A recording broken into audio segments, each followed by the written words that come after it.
Hi everyone. Today I am going to talk about the shipbreaking yard at Alang, India, which is now a focused environmental problem to be discussed. During this time, you will learn about the development history of the Alang shipbreaking yard, understand the conflict between economic and environmental health, and know about why shipbreaking is harm to the environmental health and local public health. For the content include, we will first discuss the important events in Alang following the timeline. Then we will focus on the impact of shipbreaking activities on environments and humans. Finally, we will see the ecological distribution conflicts in the special case, the Blue Lady case, to see the opinions from different angles. Shipbreaking first developed in the USA, UK, and Japan during World War II because there were many ships damaged by war and an urgent demand for steel. In the 1970s, it left Europe and established itself in Asia, first in Taiwan and South Korea, and then during the 1980s in China and India.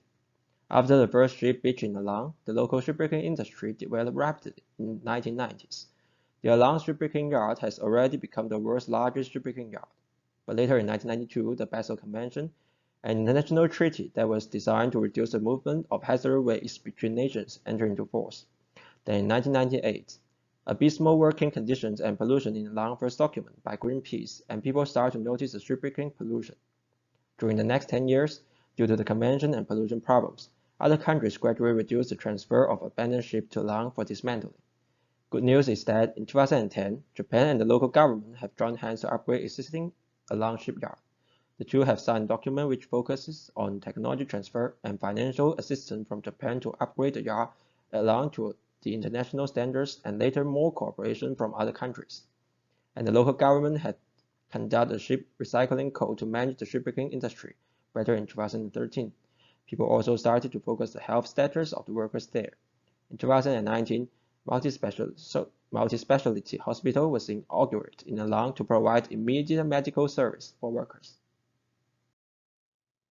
This is a map of the location of Alang.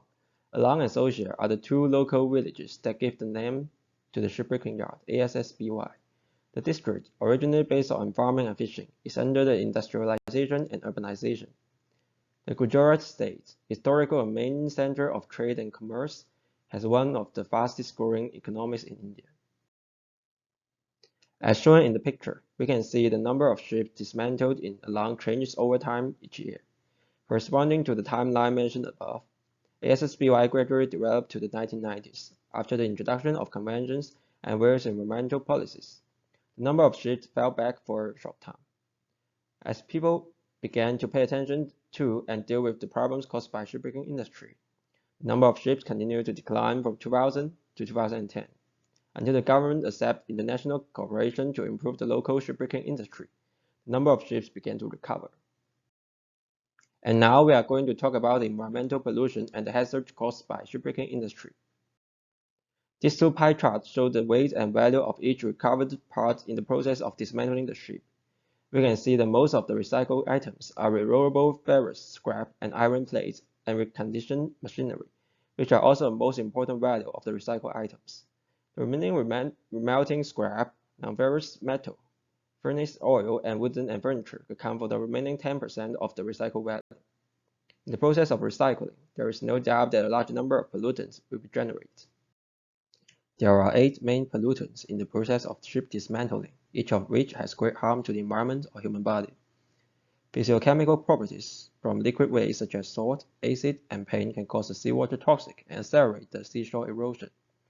Oil residues from ships widespread in the marine environment threaten the life of coastal and marine biodiversity. Heavy metal found in many parts of the ship, usually dumped or burned on the beaches, adversely affecting both human health and the environment. Both PAH released from the torch cutting and burning waste and PCBs from products like cables and capacitors are related to human cancer. Organotin found in shipbreaking process are toxic compounds in aquatic ecosystem and can disrupt an endocrine system in humans.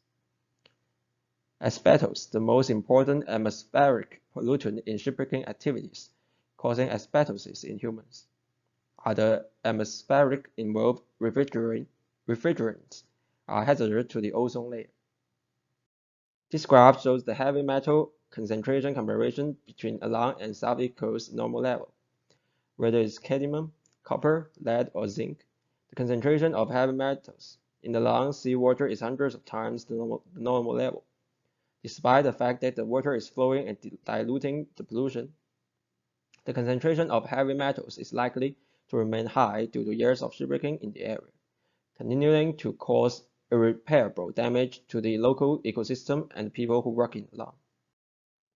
As a result, the shipbreaking caused multidimensional influence on the environment and human health. In ASSBY, waste materials accumulate over the soil and then ramify incrementally to seawaters in a stepwise manner through tidal and subtidal zones, deep sea and their respective sediments. This has led to a deterioration of physical-chemical properties of seawater and intertidal sediments. Besides, due to the large spatial dispersion of contaminants, there was a decrease in biomass, abundance, and species diversity.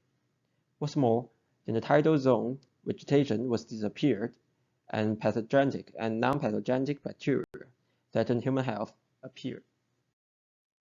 Apart from this, different types of hazards are related to the shipbreaking workers. In addition to the biological hazards mentioned above, serious accident hazards like fire and explosion, physical hazards like noise and extreme temperature, mechanical hazards like lack of safety guard in machines, and economic and psychological hazards of these hazards are threatening the workers' health.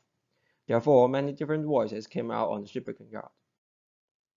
The Blue Lady case is an example of this conflict.